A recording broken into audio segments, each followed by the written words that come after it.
I just want to pick up what you were saying about the hunger Yeah. to keep on demanding more in a match. Do you ever find that as a problem for some players out there? I think this generation is completely different. You know, with us, we had the characters, and that's something that I've spoken to before. The modern game is lacking characters. There's not characters that we had when our generation, in this young generation coming through.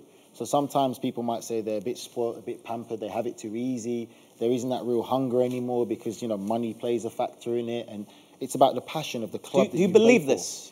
I believe it. I've seen entirely it. because of the money. I wouldn't say because of money only, but there's other factors in it, and it's just the whole change in societies. I was going to say, do you think it's just the younger generation? It's the younger generation. Like recently, I've been sitting in the dressing room when 2 years ago I was sitting at West Brom in the dressing room, and you find now, in our days, we used to talk to each other and have a laugh and a joke, hang up people's clothes who had bad clothes. Now you go into modern dressing room, cut shoelaces. everyone will be sitting there on their phone. Yeah.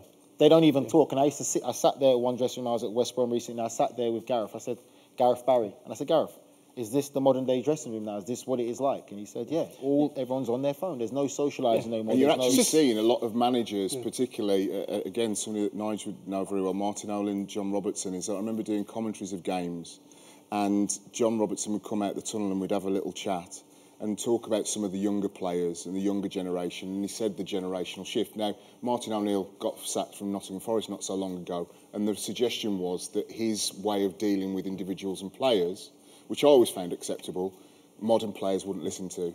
Too old school. Society is different, totally different now. That's number one. And number two, you have to manage different these days because the players are king. They have the power. You know, what used to work, you know, discipline and strength, actually you now can't get away with it. Isn't the irony, though, Gary and Nige, that Pep Guardiola is very much old school? If you see any of the Manchester City documentaries or the way he deals with players, he's onto them.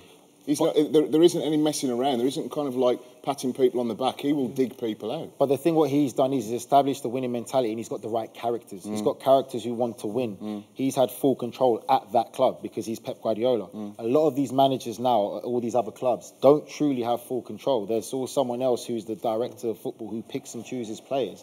And as a manager, you have to find a way of stroking and massaging that player's ego, and the best way to get a response out of him to perform for you.